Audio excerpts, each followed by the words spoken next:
Olá, pessoal, sejam bem-vindos a mais um capítulo aqui do Paixanalytic on Drops. Hoje eu estou novamente com o Rodrigo Alencar, meu colega, meu amigo aqui da psicanálise. Nós vamos falar sobre o livro dele, Fome da Alma, Psicanálise, Drogas e Pulsão na Modernidade, da editora Benjamin. O Rodrigo, ele é psicanalista, participante do Instituto Vox, doutor pelo Instituto de Psicologia da USP e, obviamente, que autor do livro Fome da Alma, como eu já falei, né, que é o tema justamente do nosso encontro de hoje. Então, vamos trocando uma figurinha aí, o Rodrigo vai falar da relação dele com a produção, com a escrita, né, e a gente vai conversando, né, Rodrigo? Obrigado pela presença e a palavra está com você. Bom, Daniel, eu agradeço o convite e admito que estou animado aqui para essa troca, principalmente, né, considerando que a gente tem pesquisas primas, vamos dizer assim, temas, temas correlatos de alguma forma no campo da psicanálise. Bom, eu comecei, é curioso, né? Eu entrei no tema das drogas, não foi pela psicanálise. Minha monografia de graduação foi sobre o acolhimento a usuários de drogas nos serviços de CAPS AD. Tá. E aí essa pesquisa, era uma pesquisa bem da linha da psicossociologia, né? Assim, pensando em técnicas de saúde pública, manual público do SUS e etc. E aí, nesse momento, a ideia era pensar, isso era 2008, a ideia era pensar a, a redução de danos, né, que já estava presente no Brasil, mas não tão forte como ficou depois, mas pensar a redução de danos como é, um, um diferenciador de qualidade dos serviços, né? Então eu pesquisei, entrevistei profissionais de diferentes serviços de CAPS e, e aí foi por aí a entrada. Eu juntei, né, droga com psicanálise, vamos dizer assim, no mestrado lá na PUC, mas num recorte ainda ali em torno da questão da saúde pública e num recorte bastante político, né? Do primeiro momento, a ideia era olhar para as políticas públicas e pensar o quanto essas políticas públicas consideram, né, os seus governados, os cidadãos, etc., como sujeitos de desejo na hora de fazer campanha de prevenção, né, coisas do gênero. E eu, logo no primeiro semestre, né, então, tive bateu ali uma questão em relação à honestidade de pesquisa, de que essa pergunta eu já sabia a resposta. Não, não precisaria ficar 2 anos. Tudo bem, eu poderia fundamentar isso, faz parte, mas eu poderia também levantar questões que fossem mais interessantes, né, no sentido da pesquisa mesmo, porque a gente sabe que, a princípio, o governo não considera desejo, né? A única dimensão que ele considera é risco. E aí foi aí que eu fui mudando, na época era 2010, ano eleitoral, e todos os candidatos à presidência falavam em combate ao crack, né? Desde o Serra, passando pela Dilma, até o Plínio, na época era vivo, falava legalização da maconha e combate ao crack. E aí eu achei muito curioso como não existia debate acerca do crack. O crack era o demônio e ponto e acabou.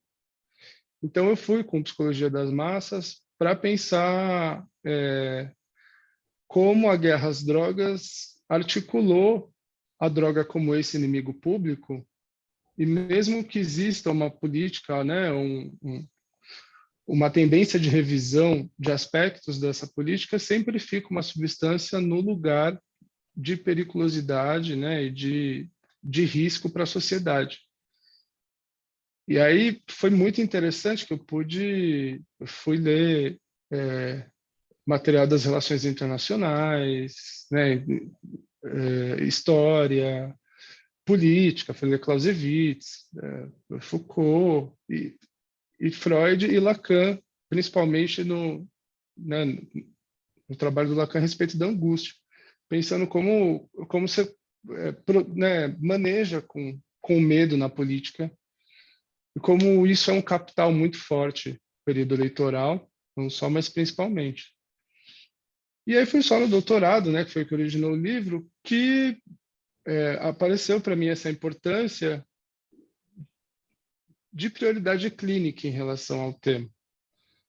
No mestrado eu cheguei a puxar algumas linhas, né, na medida em que os usuários incorporam os discursos das campanhas antidrogas. Né? Então é algo, ou seja, isso já tem um monte de pesquisa hoje em dia a respeito, o quanto essas políticas, né, baseadas no medo, elas, elas são iatrogênicas, né? Elas produzem mais interesse, mais atração por drogas e menos cuidado e responsabilidade em relação ao uso, porque você mistifica. Então, por exemplo, o cara que vai lá fumar uma pedra de crack, ele não está desinformado, Uhum. né? Assim, ele sabe o que ele está comprando e o Sim. que ele está fumando. E às vezes ele está justamente dizendo, sei lá, eu gosto, né? Isso aqui é raspa da canela do diabo. Então, e aí a gente tem episódios muito interessantes no Brasil a respeito disso. Talvez eu acho que o mais didático a respeito dessa propaganda, né, pela via do fascínio e do medo, é o caso do Oxy, né, que numa época a mídia começou a veículos de imprensa importantes começaram a vincular a notícia de que o Oxy era uma substância muito mais perigosa que o crack e que era uma nova droga, né, e que estava causando um estrago enorme. E o pessoal que trabalha com os usuários no campo começou a perceber um monte de usuário, depois que vincularam a matéria, um monte de usuário indo para a boca falando, eu vou lá comprar Oxy. Só que logo em seguida, a Polícia Federal fez um levantamento de amostras do que seria Oxy no Brasil inteiro e realizaram um estudo de padrão químico e constataram que não existe diferença química do crack. O que estava sendo chamado de Oxy era crack. Ou seja, e aí é interessante para a gente pensar até essa questão simbólica em relação, né, que diz respeito ao uso, porque o que ajuda a gente a compreender o efeito de uma droga é também, né, o modo como ela é falada socialmente, né, e como as pessoas lidam, né, com, com o que é atribuído como potencial de dano, perigo, etc. Né? A gente Lacan trabalha um monte, questão do gozo da transgressão. Então, uma orientação muito interessante nesse sentido de como, às vezes, a política que pensa numa segurança no sentido de droga mata e, né, sei lá, pratica esportes, qualquer coisa nesse sentido, ela ela não está considerando algo que a gente trabalha em psicanálise desde o início, que é as pessoas não necessariamente estão querendo fazer só o que garante a vida delas. Às vezes, muito pelo contrário. Uhum. Né? Às vezes, procura-se o estrago. Sim. Né? Sei lá, é igual quando as pessoas chegam no final de semana e fala, não, nessa festa eu vou, né, reserva o SAMU que eu vou desmaiar. Tipo, então, não é difícil, né, as pessoas relatarem qualquer pessoa, né? No sentido de relatar essa experiência de buscar algo de um dano para si. E isso passa a ser um desafio, inclusive, para quem pensa a política de redução de danos, né? Porque justamente essa dimensão do trágico na nossa experiência, ela está presente, nos acompanha, né? Não é? Aí é interessante, já, né, na pré-doutorado a gente tem o trabalho das Altman, chamado A Pulsão Anarquista, que ela vai pensar a pulsão de morte como uma espécie de movimento antissocial que parte do sujeito para garantir algo que é essencial à sua existência, mas que vai contra o que é socialmente convencionado. Então, enfim, a gente vai localizando alguns trabalhos. Mas, para a gente poder organizar, né, porque isso que eu estou te dizendo é praticamente uma ponte entre o mestrado e o doutorado. O, o que me chamou a atenção e por onde eu comecei no doutorado é justamente pela pesquisa histórica, que a gente tem uma ironia muito grande na história da psicanálise, pela relação do Freud com a cocaína e pelo fato de que o próprio Freud, enquanto psicanalista, né, como psicanalista e os seus discípulos ali, né, que trabalharam junto dele enquanto ele era vivo, não abordaram a questão das adições, ou abordaram muito brevemente.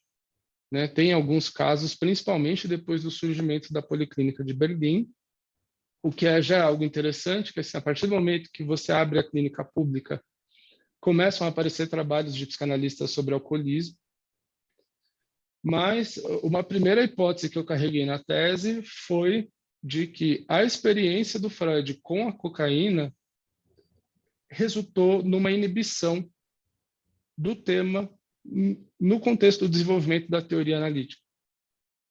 E aí, como efeito disso, a gente tem uma espécie de validação social muito consistente da psicologia comportamental em relação às drogas. E eu acho que não só as drogas, as compulsões em geral, né? Sim.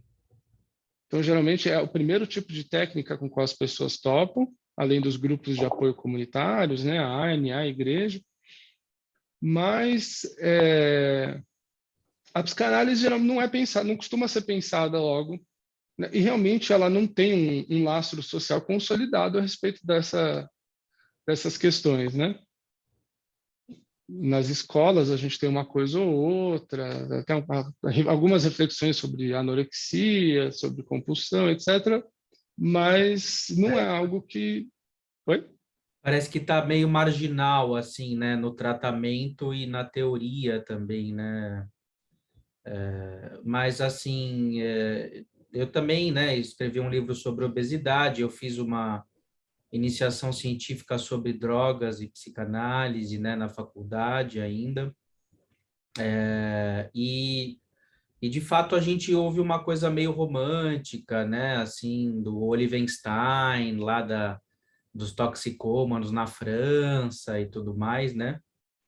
Mas aqui no Brasil não tanto, né? Parece que tem uma espécie de domínio, né, da psiquiatria, do comportamentalismo, a ponto de dizer taxativamente que a psicanálise não tem eficiência com toxicomanias, drogadição, enfim. Então a gente, de repente, até eu gostaria de te perguntar, né, um tanto sobre isso, já que você está questionando, né, as políticas públicas, né, se teria alguma saída política, social e clínica pautada na psicanálise para esse fenômeno ou não, né, enfim. Até seria interessante a gente falar um pouquinho disso, né? Então, aí que eu acho que a gente vai entrando, né, nas partes mais complicadas, que é por que a gente pode sustentar essa hipótese de inibição na história da psicanálise, né? Uhum. Em função das mudanças sociais que ocorreram, do tempo em que o Freud começou a trabalhar com a cocaína até o tempo em que ele ficou famoso enquanto psicanalista. Porque tem, né, desde episódios trágicos, né, dele tratar colegas dependentes de morfina com cocaína e a adição da pessoa substituir só uma droga por outra e o quadro piorar, né, e as pessoas perceberem que ali ocorreu um erro, até debates científicos acalorados no qual Freud foi acusado de promover uma peste, né, mais especificamente o terceiro flagelo da humanidade, que seria a cocaína, né, seguido do álcool e do ópio. Esse seria o primeiro e o segundo. Quem fez essa fala foi um químico alemão chamado Emil Erlenmeyer, que inclusive criou o copo de Erlenmeyer, que tem um formato muito famoso, né, quando o assunto é química. E o próprio Freud, na sua autobiografia, né, diz que busca se desvencilhar logo desse tema. Né, ele fala, isso começou a me gerar embaraço, porque há relatos, né, em 3, 4 biografias você encontra isso, de que ele foi um entusiasta da cocaína como remédio e ele chegou a ficar conhecido.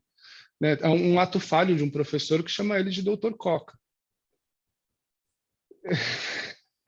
Sem falar, né, do trabalho que ele fez para o laboratório da época, Parker, que ele recomendava publicamente a cocaína como tônico, remédio. Né? Então, sei lá, se 9 entre cada 10 dentistas recomendam aquela pasta de dente, o Freud era o médico que recomendava. E aí tem uma curiosidade que, em 1920, um historiador das drogas, Antônio Escortado, ele vai dizer que você já tinha mais de 20 mil médicos e farmacêuticos presos por prescreverem cocaína na Europa e nos Estados Unidos. Ou seja, se o Freud tivesse insistido, ele poderia ter rodado, né, vamos dizer assim, pela lei da época. E aí é interessante a gente pensar que essa repressão só cresceu. Então, essa hipótese, né, ela vem do seguinte, a sexualidade infantil, né, e toda a etiologia sexual das neuroses já era um fronte bastante trabalhoso para os psicanalistas da época.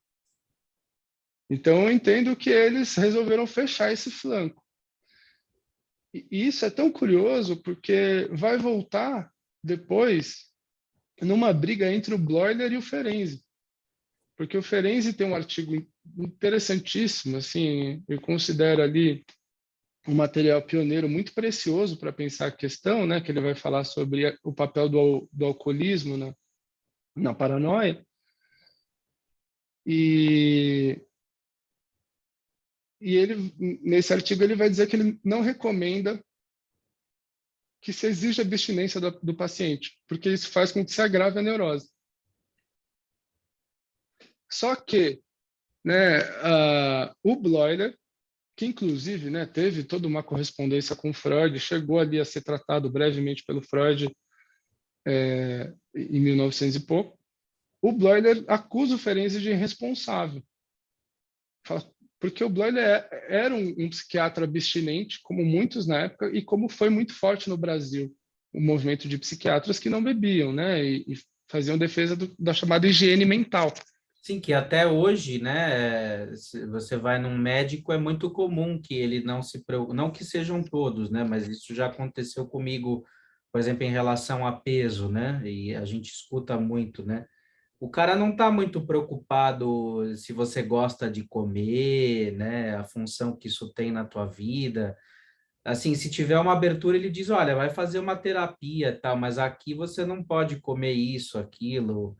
É uma espécie de modelo sanitário que você tem que se adaptar, né? Como se você fosse reduzido a um organismo mesmo, né? A uma máquina que precisa funcionar adequadamente, né? E justamente o que você está dizendo do Lacan, o problema do gozo, a pulsão de morte, né, que é esse elemento díspare, né, que escapa à racionalidade, ao controle, né, que nós temos aí de autodestruição, de satisfação, meio que a qualquer preço, né, e que o discurso médico, o discurso sanitário, de alguma maneira não alcançam isso, né?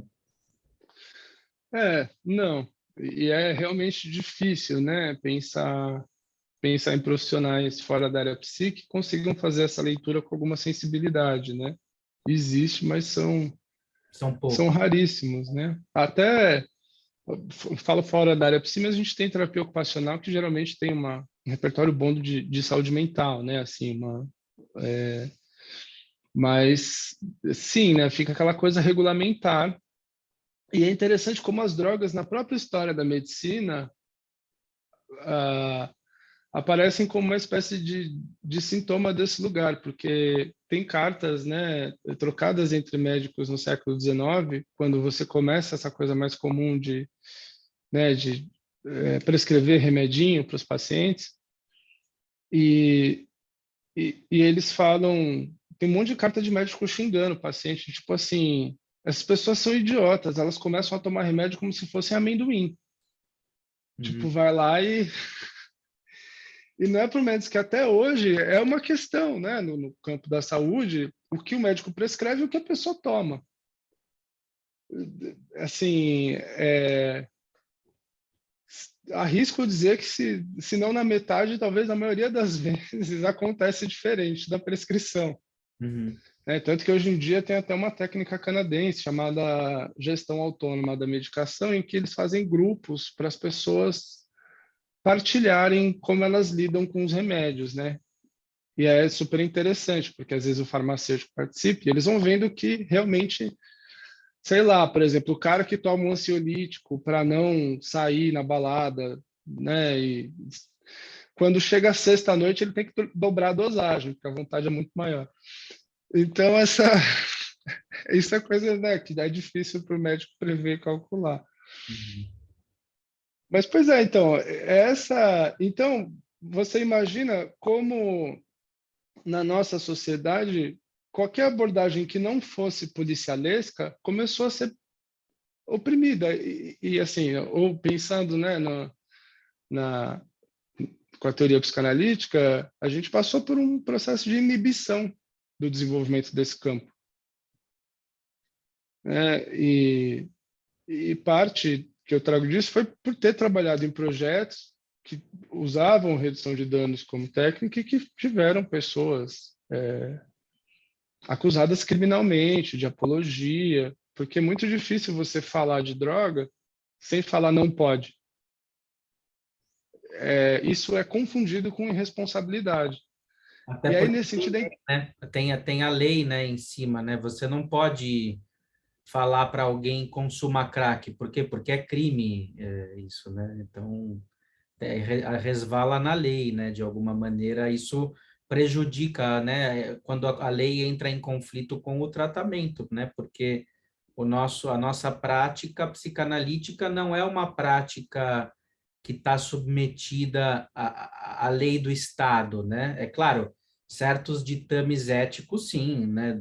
Tipo uhum, violência, né? Coisas desse tipo. Agora, se o paciente vem dependente de drogas, por exemplo, você não vai fazer uma denúncia, né, em relação a isso, né? Aliás, não cabe, né, uma denúncia na saúde como um todo, não só na psicanálise, na psicologia, porque ele está dependente de droga, né? Então, de alguma forma, a origem da dependência dele parte de um tráfico, parte de um mercado taxadamente ilícito, e ele adoece em função disso. Então, como é que vai tratar esse conflito entre a lei e a saúde, né? É uma questão, né? uhum. É uma questão e ela se sustenta muitas vezes em função de uma hipocrisia, e nesse sentido é interessante como a gente consegue fazer uma aproximação da questão do sexo, como você tem lá toda a discussão nos 3 ensaios sobre a sexualidade, por exemplo, para a questão do uso de substâncias, na medida em que isso se dá no âmbito privado. E aí, por exemplo, você tem movimentos de usuários de maconha, né, que vão, num dado momento, começar a adotar estratégias parecidas com o movimento LGBT de sair do armário como uma forma de produzir caldo social, consistência para que ocorram mudanças legais, né? No sentido de, por exemplo, se você for prender todo mundo que usa droga ilícita, ia faltar, assim, você ia ter que construir muita cadeia e ainda assim ia faltar, né? Ia ser um desfalque gigantesco social, na medida em que muitas pessoas de diferentes classes sociais fazem uso de drogas ilícitas, né? Desde de classes mais pobres até empresário, banqueiro, gestor de política pública, né? Político tradicional, tudo isso. Então, assim, só que como é realizado na privacidade, é uma prática condenada socialmente, mas ela não é posta a público para, né, como forma de não é submetido ao julgamento, né, da população. Então isso permite com que essa hipocrisia se sustente na medida em que, né, a, assim como acontecia a perseguição aos homossexuais né, e até hoje, por exemplo, você tem travestis e transexuais profissionais do sexo que têm muito trabalho e, no entanto, parte dos seus clientes são justamente pessoas que as colocam em risco, né, e que podem fazer mal e etc. Então, é interessante né, como essa relação moral, ela complexifica o tema, na medida em que parar ou não parar passa a fazer parte de algo muito maior. Sim.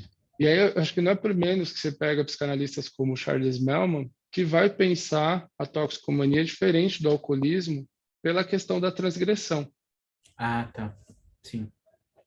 Né? Ele vai dizer, porque e, em um campo você tem essa relação com o proibido, e isso pode participar da satisfação de alguma forma, e no outro não, né? E o Charles Melman, inclusive, é um, né, que defende a regulamentação como forma, inclusive, até ele defende até a possibilidade do médico, como acontece na Inglaterra, né, de ministrar doses, por exemplo, a pessoa viciada em opioide, o cara ministra uma dose mínima para que a pessoa não tenha fissura e consiga sustentar o tratamento. Tem essas, mas de fato é uma e no campo da redução de danos, né, no qual você tem ali trabalhadores que estão buscando prevenir a disseminação de HIV/AIDS, dentre outras doenças, né? Além de diminuir o dano social decorrente do uso da droga, é muito comum você ter pessoas que trabalham com isso sendo presas, né? Porque, por exemplo, o cara ele vai lá e distribui cachimbo para os usuários para poder combater uma epidemia de tuberculose, por exemplo. Né? Tá lá os moradores de rua passando tuberculose um para o outro porque compartilham o mesmo cachimbo.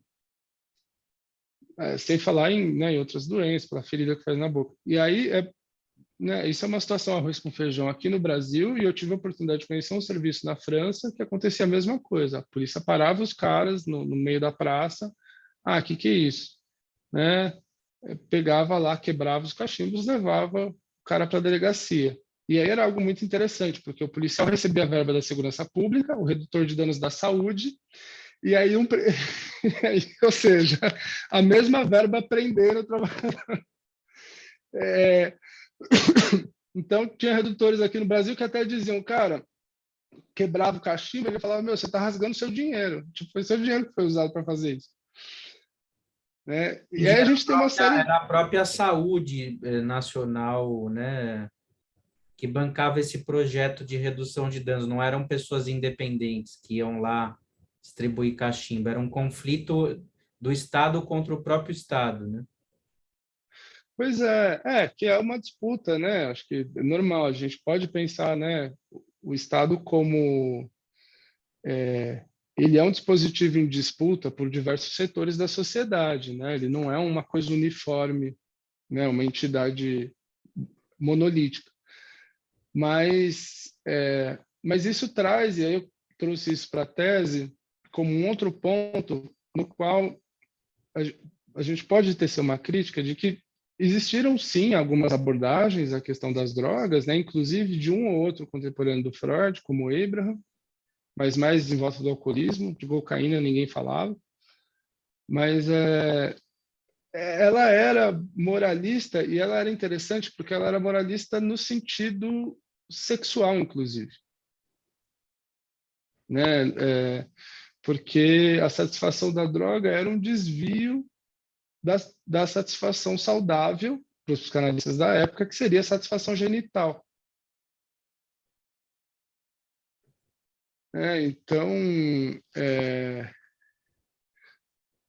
acho que não é por menos que o Lacan, num dado momento do ensino dele, faz uma brincadeira e fala que os alunos dele já são conhecidos como os drogados homossexuais. Porque realmente são os dois campos que Seria o eram postos escoamento, fora. um tipo de um escoamento, na época, visto como deturpante, né, da moral civilizada, do que se entendia como a moral civilizada sexual, né? E da satisfação sublimada, né? Uhum. Que era essa ideia de sublimação, ainda naquela época, acho que um tanto hidráulica, né? De que você tem toda a metáfora do rio e você muda o curso ali, evita o impulso destrutivo para o saudável, e o saudável era dizer respeito ao reprodutivo, ou seja, tinha um viés, acho que tinha um lastro religioso, até a gente pode pensar, né, nessa direção nessa ideia de cura, né, e de orientação do tratamento. E aí, nesse sentido, há um fio, e aí não sei, né, para você que pesquisou essa questão da alimentação, que parece ter ficado residual na teoria lacaniana, que é a ideia de autoerotismo. O Lacan, né, ele é muito crítico dessa noção de satisfação genital, né, Uhum. como cura, mas o autoerotismo ele permanece como uma questão problemática, vamos dizer assim. Só que, se a gente for rigoroso com a teoria lacaniana, o autoerotismo ele não existe. Sim. Porque para você gozar de algo, você precisa de uma fantasia. E para você formar uma fantasia, você precisa do outro. Sim, as pulsões parciais, né, antes da constituição do eu, elas erotizam o corpo numa vinculação com o outro, né, do ínfans, né, na relação com o outro, e o fantasma se constitui a posteriori, né, quando há uma queda primária, né, em função da Uhum. captação, né, quando há uma ruptura, né, uma iância, né, os lacanianos adoram essa palavrinha, né, entre o ínfans e o outro, aí produzindo um sujeito que está inserido numa lógica de fantasia, né? Mas antes disso, as pulsões são anárquicas, né? De alguma forma, estão parcializadas, né? Mas não através de um processo autístico da criança com ela mesma, senão dentro Uhum. de uma tomada, né, do ínfans pelo campo do outro, né? E aí que é diferente do Freud por causa da biologia, que para ele é pré-determinante, né, na evolução dos estágios, né, da libido, né? Então, o Lacan, ele outrifica ainda mais a psicanálise freudiana. Não que em Freud isso não existisse também, né? Mas Freud coloca uma espécie de peso básico na biologia como uma pré-determinação filogenética, né, desse autoerotismo, né? Sim. Até, né, a ideia de libido, né, e a origem da libido, e depois o que vai virar das Jing, né, a pulsão como partindo da inervação do órgão, tudo isso vai deslocando na teoria freudiana, né, mas ele parte, acho que não é por menos que a questão da pulsão produz tanto conflito, né, na tradução, Porque ele parte, né, de um pressuposto biológico que vai se culturalizando, né, e vai ganhando potência a partir disso. Uhum. E agora, até pelo que você estava dizendo, é isso, a gente não tem conceito de sujeito em Freud, né? A gente tem ali bases que permitem o conceito de sujeito ser articulado, né? O conceito de sujeito do inconsciente articulado pelo Lacan. Mas essa ideia de que o sujeito não é sinônimo de indivíduo, né? Ah, o Freud não está trabalhando nessa referência, né? Pelo menos não é assim que, né? O Lacan que vai colocar essa ideia do sujeito do inconsciente, ele se dá na relação com o outro, né? Num, isso, enfim, acho que traz para a gente uma série de consequências, inclusive a ideia de bem-estar e direito individual, né? Se a gente pega, por exemplo, meu corpo, minhas regras, não é simples pensar isso com a teoria do sujeito do inconsciente, porque meu corpo é formado a partir do outro, né? E as regras pela qual eu assimilo meu corpo depende desse outro também. Sim. É, Inclusive a então, relação com as drogas, né? Você falou, né, que os próprios dependentes, eles reproduzem já o discurso social, moral, né, sanitário, mas no sentido de afirmar a transgressão, né? Então, sim, aí diz respeito a uma forma de subjetividade, né? Por isso a importância dessa leitura do gozo, né, do inconsciente, porque senão, digamos assim, as pessoas só fariam coisas corretas pautadas na ciência e no cuidado, né? E o que essa guerra, inclusive, está mostrando agora é que é justamente o contrário, de ser de tempos em tempos o ser humano flerta com a autodestruição e com o gozo, né, do poder, né, de alguma maneira. sim, sim. Pois é, mas aí, levando isso em conta, né, por exemplo, a questão da masturbação, né, que foi tão objeto ali dos pós-freudianos, né, ela é um equívoco de pensá-la como autoerotismo, na medida em que há toda uma distinção, por exemplo, de o que envolve deixar o outro de fora, por exemplo, né? E aí, por essa pista, a gente tem algo muito interessante, né? Uma fala que ajuda a gente a lastrear a fantasia, né? De muitos usuários de drogas, principalmente quando às vezes estão em contexto deslocado ali, fora, né, da sua vida cotidiana de família, trabalho. O cara está lá na Cracolândia e ele diz: eu não quero que eles me vejam assim. Então, ou seja, o outro está na cena, né? Ele está na cena posto do lado de fora, mas e aí isso ajuda a gente a compreender para quem eu me faço drogado.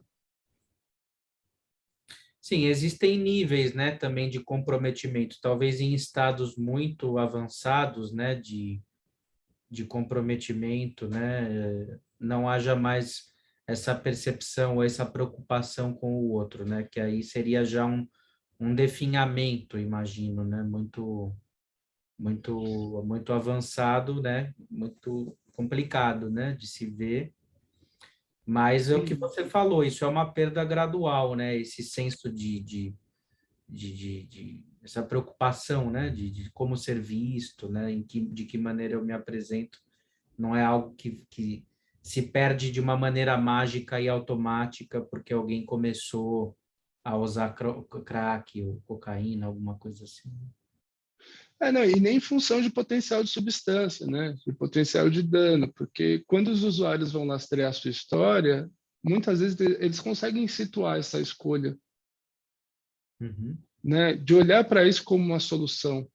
E é interessante que a palavra solução tem esse duplo sentido, de solução química e solução para um problema.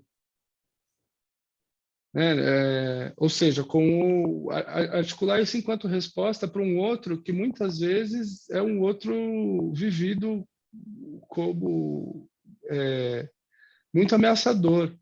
Né? E acho que não é à toa que o noia, esse nome, né, noia, o sufixo de paranoia, envolve, de alguma forma, remete ao cara que vai lidar com essa persecutoriedade.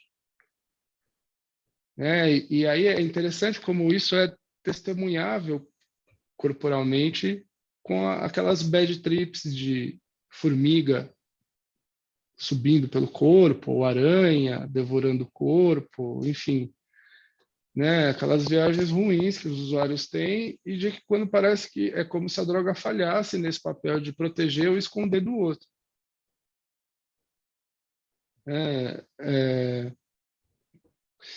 Mas até nisso que você estava falando, né, a respeito do definhamento e tal, esse é o terceiro ponto que na tese me foi muito útil e que na época do Freud a gente não tinha com o vigor que a gente tem hoje, que são as etnografias e os trabalhos antropológicos a respeito dos usuários nas zonas de uso, né?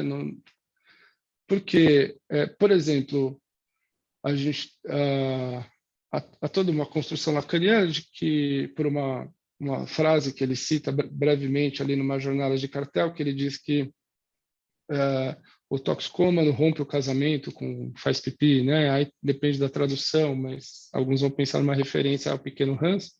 Mas tipo assim, o toxicômano rompe o casamento com o falo. E aí você pega o trabalho da Danielle Rui, que é uma antropóloga que, né, tem um trabalho muito minucioso ali na região da Cracolândia, e ela vai mostrar como os usuários têm uma espécie de escalonamento de valor e respeito pelo outro, dependendo do cachimbo que ele porta. Ou seja, quanto mais precário o cachimbo, mais noia mais como um noia descontrolado o outro é visto. Né? E aí é interessante que ela pega algumas situações, né, no qual, sei lá, em função do cachimbo ser de antena, é motivo de chacota, e o outro...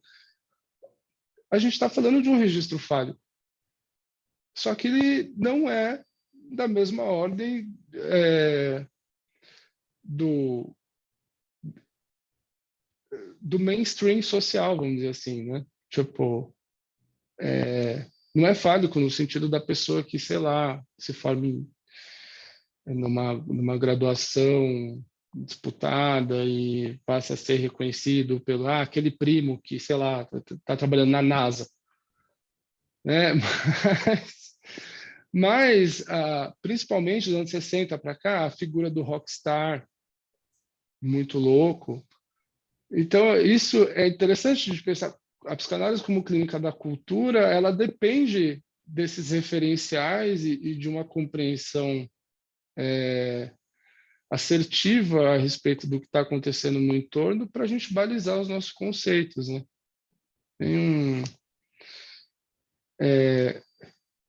Então, e aí, levando isso em conta, nesse sentido, graças à ajuda dessa junção, né, dos antropólogos com redutores de danos, e de todos os trabalhos oriundos disso, que a gente pode começar a olhar para isso menos como estrangeiro, né, no sentido de lá eles, os drogados, etc. e tal, e mais nessa condição, né, pensando ali com o próprio Lacan mesmo, de pequeno outro, de semelhante. E aí é interessante porque geralmente os usuários chegam até nós nos tratando como representantes da ordem social, né? Família trouxe. Então, assim, ali é o doutor Careta que vai me ajudar a encaretar, né? De alguma forma. E aí, acho que nesse sentido a gente tem um ponto delicado e problemático para poder trabalhar, que é não confundir cura com abstinência, no sentido que a gente não, por exemplo, você não é porque o cara conseguiu ficar, sei lá, sem usar um mês que isso resolveu, né, as questões, a neurose, que reposicionou ele em relação à fantasia, zero, né? E aí eu acho que até nesse sentido há um trabalho de diferenciação da nossa parte, que é o que, enquanto psicanalistas, a gente pode contribuir para quem está nessa frente de ajudar pessoas a pararem de usar, né? E o que diz respeito ao nosso trabalho, no sentido de conduzir uma análise com quem tem problemas decorrentes do uso de drogas.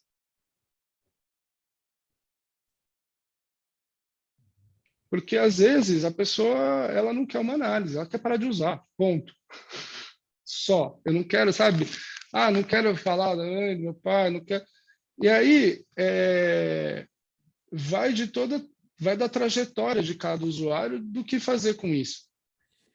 Isso que eu queria te colocar até, né? Porque, assim, uma coisa que eu percebi ao longo desses anos todos, né? Principalmente a partir da influência do Lacan, né?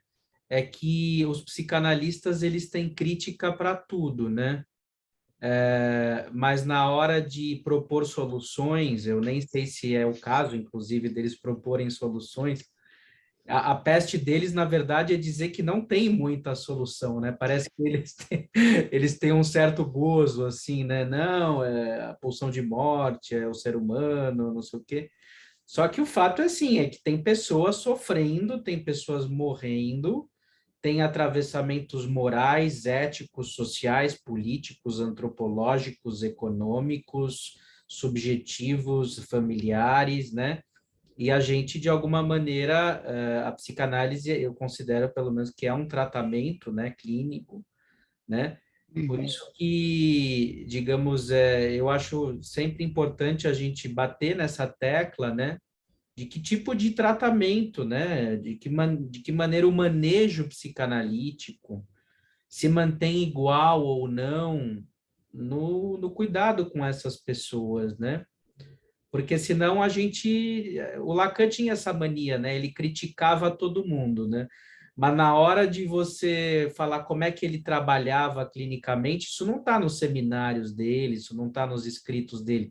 A gente ficava sabendo disso por conta de quem fazia uma supervisão aqui, de quem fazia análise com ele, mas ele não tinha um lugar ali que ele falou, ó, pessoal, eu faço assim, eu faço assado, né, e tal.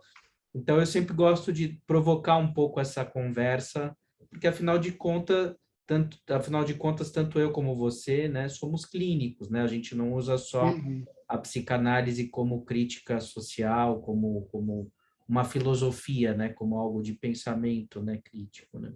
Sim. Não, então, acho que essa questão do Lacan, né, ela precisa ser dita, né? Ele era muito pouco carinhoso com a clínica dos colegas, né? Era sempre chulapada, né? Tipo, onde que ele errou? Vou mostrar aqui Paulo Fresco, olha lá, fez errado, não era assim. Ele usava os colegas de escadinha, né? Mas ele mesmo não oferecia degrau algum, né? Pois, Para que outros. exatamente, exatamente. E você sabe que, por exemplo, em relação às drogas, a gente tem algo curioso que é eu estava localizando que o Freud teve alguns pacientes dependentes de ópio. Um deles, inclusive, foi a esposa do Ernest Jones. Hum, Só que não é isso, ele não escrevia sobre. Não há, né? Então, assim, essa é uma discussão que alguns historiadores críticos da psicanálise acho que fazem de forma muito pertinente, né? Que é o que mostra e o que não mostra, e às vezes fala da relação problemática que os psicanalistas têm com a academia, né? Porque às vezes o método acadêmico exige menos seletividade no processo, né? De pesquisa e de... Então, acho que são pontos delicados, e que nesses campos, né, a gente tem o que eu penso como psicanalista ciumento, né, do tipo assim, o paciente chega, ele tem que sair de tudo, ele tem que sair do psiquiatra, se ele está fazendo grupo, ele sai do grupo, se ele está, porque aqui é o tratamento que vai... Eu, né, assim, não gosto dessa ideia de trabalho, inclusive tem paciente que vai no grupo de A, o grupo de A é pautado em algo completamente distinto do referencial epistemológico da psicanálise. Mas isso não quer dizer que o paciente tem que ser objeto da nossa coerência teórica. Tem nada a ver uma coisa com a outra. Se nem na nossa vida, por vezes, isso, né, não é um estilo de vida. Delacanian, você sabe que eu tenho uma série humorística chamada Delacanian Way of Life, né? Quer dizer, o modo, tem o American Way of Life e tem o Lacanian, né? O Lacanian Way of Life é assim, você vai cozinhar com o livro do Lacan ao lado, né? Você vai limpar a casa com a camisa com o Lacan estampado na sua camiseta, né? Porque a gente faz a nossa bandeira de vida, né? Assim, não é uma mera teoria, né? Algo que a gente pode usar eventualmente como uma ferramenta potencial de trabalho. Não, a gente veste a camisa, é como uma religião, assim, né? Como um time de futebol, né? Nesse sentido. Pois é. Então, e assim, eu acho que nesse sentido, então, assim, a psicanálise não pode ser um sistema de fé, né? Não é disso. Então, essa questão em relação ao uso, e claro, às vezes o paciente encontra uma forma de ou exame, ou tratamento, ou terapia alternativa, no sentido de atravessar a análise de uma determinada maneira, né? Eu acho que nesse sentido cabe uma série de intervenções em cuidados clínicos. Mas há uma idealização do tratamento das toxicomanias, e eu penso que talvez outros distúrbios possam passar por isso, de que a análise faz aquela intervenção de tirar com a mão. Você resolve num clique. E aí a pessoa não tem mais necessidade de comer, ela não tem mais necessidade de comer em excesso, ela não tem mais necessidade de usar substância.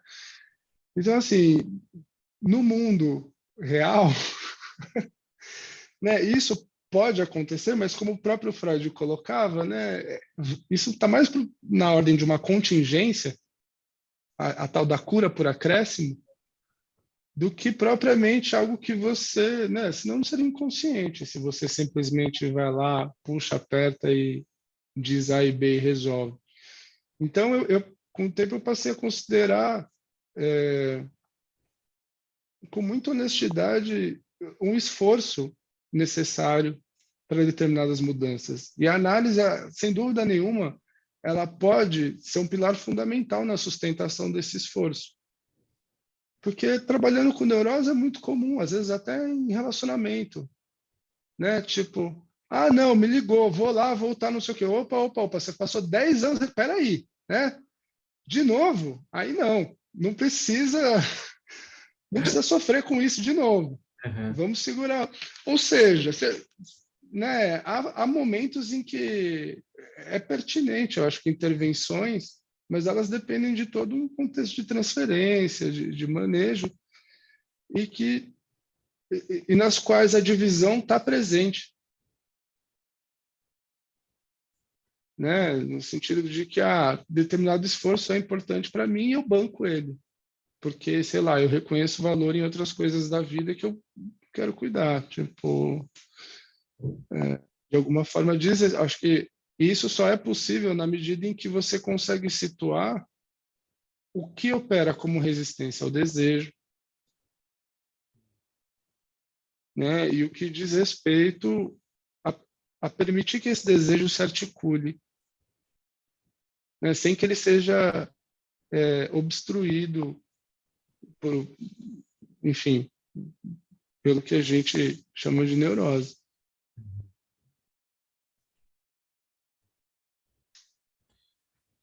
Sim, eu acho que são mais perguntas do que respostas, né, Rodrigo? Respostas no sentido de uma resposta final não tem, né? Nós vamos pensando e fazendo o que dá, acho que no caso a caso, pelo que eu entendo, a nossa posição, né, continua sendo jamais de entrar num viés legalista ou moralista, né? Legalista no sentido assim de reproduzir o que é a lei, né? Assim, mas Uhum, de acolher o sofrimento e tentar ajudar no ganho de vitalidade, né? Para que essas pessoas tenham mais liberdade de vida, né? Que elas não fiquem uhum, reféns, né? Que elas, digamos, não estejam mais conseguindo escolher, né?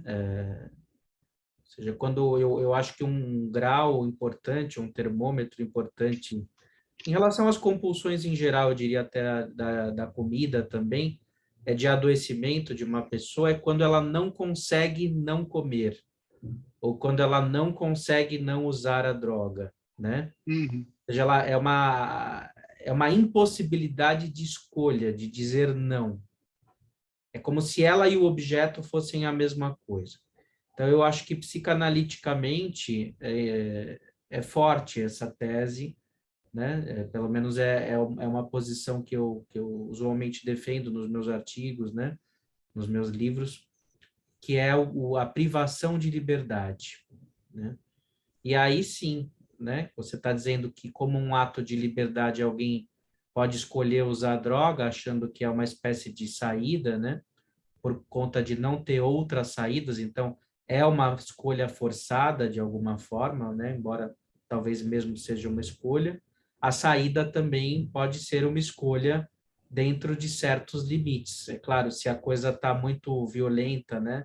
Muito insidiosa, é necessário às vezes um outro tipo de intervenção que não só um tratamento psicanalítico clássico. O cara às vezes não quer falar do pai, da mãe, do Édipo, ele simplesmente quer se desvincular daquilo. E aí que entram as internações, as clínicas de AA, NA, né, que eu até inclusive já atuei, mas achei que era incompatível com a psicanálise, né, porque você tem que se descentrar de si mesmo, né, de alguma forma relega a um poder superior e reconhece a sua impotência, né?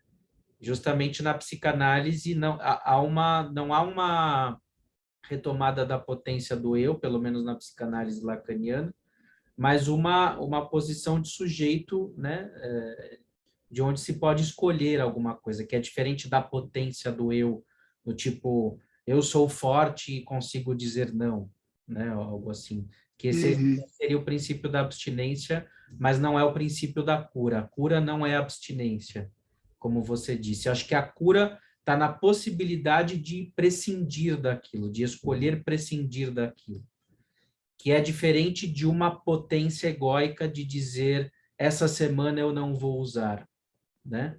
As duas coisas eventualmente podem estar conversando juntos, não é uma coisa esquizofrênica assim, mas é o que você falou, a compulsão pode estar dentro de alguém que está abstinente, então a gente não vai tratar, digamos, tanto o aspecto egóico, senão a possibilidade de cura, né? De poder abdicar subjetivamente do objeto, me parece, né?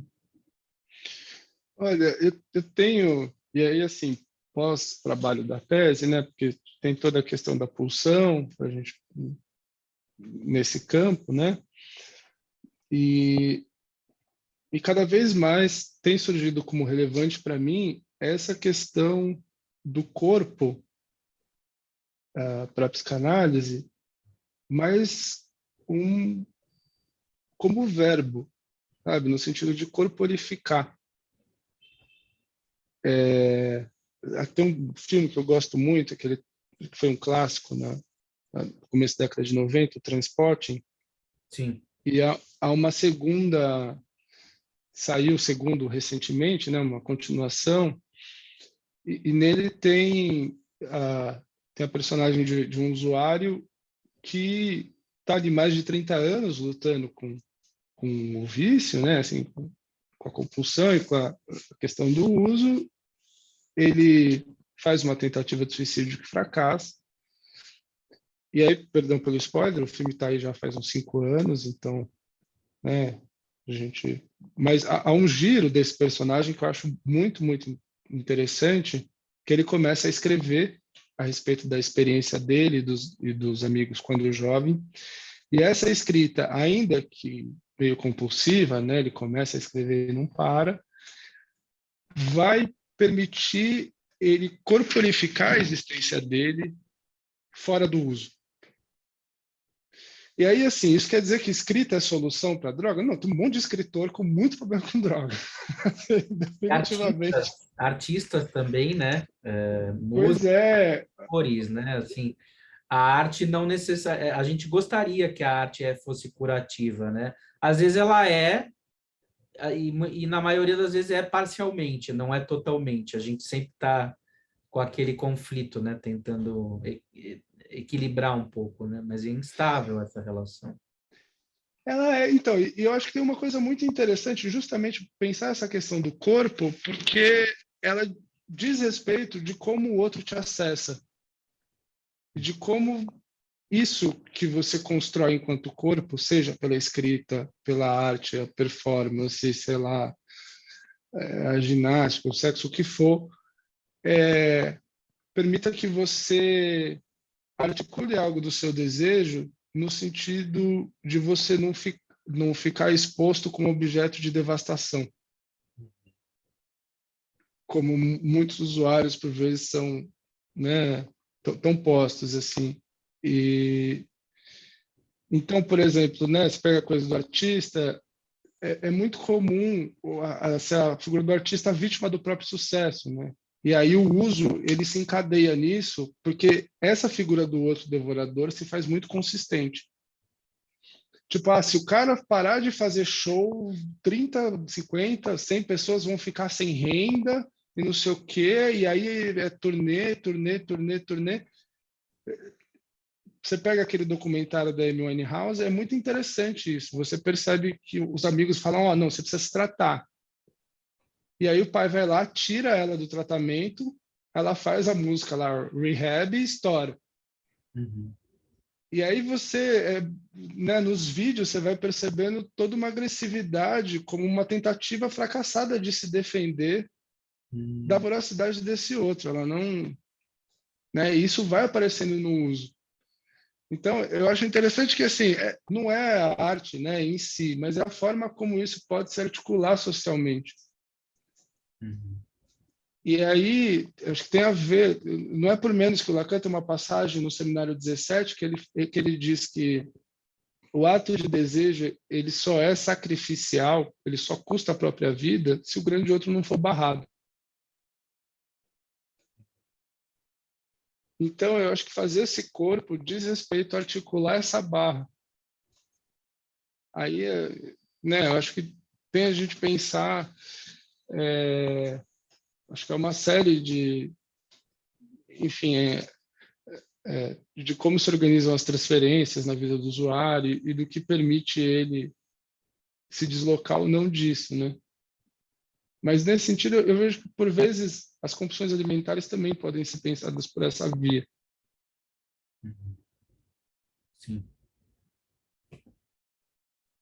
Sim, eu acho que se trata de comer palavras, né, na cura aí da compulsão alimentar, né, e a gente poder, digamos, nomear, né, um tanto do nosso mal-estar e do quanto esse mal-estar, às vezes, a impossibilidade de nomeação desse mal-estar é o que caracteriza o emudecimento mórbido das compulsões, né, que é o cara que ele vai num restaurante sozinho para comer rápido ali e ninguém pode estar olhando e ninguém não quer conversar com ninguém, né?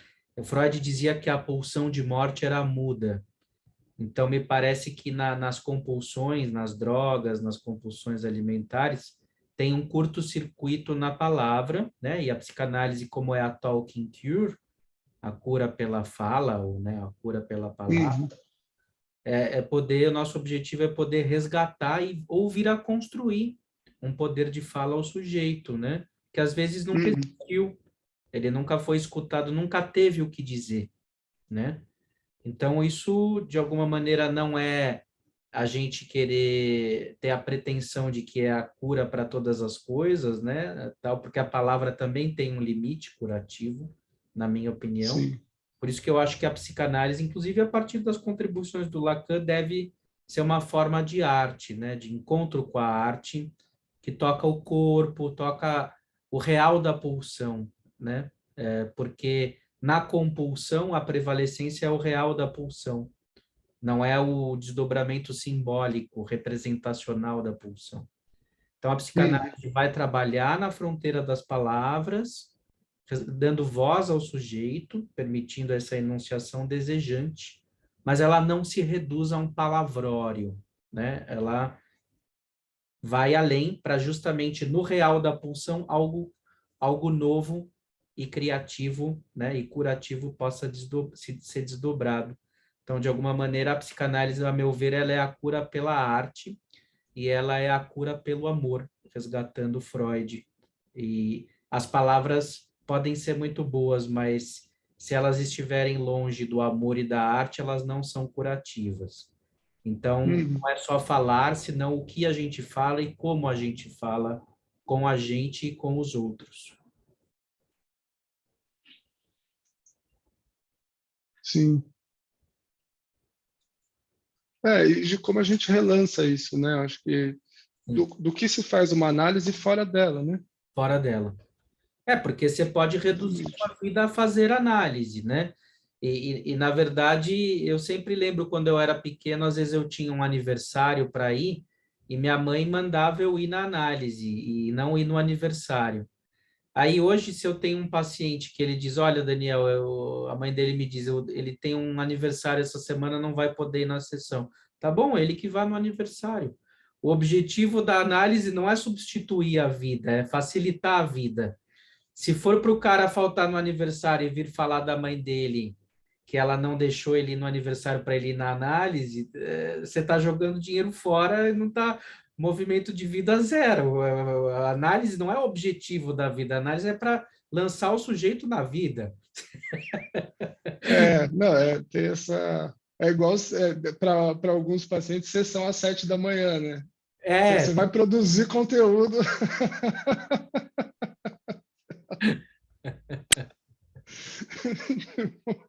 é verdade, muito bom.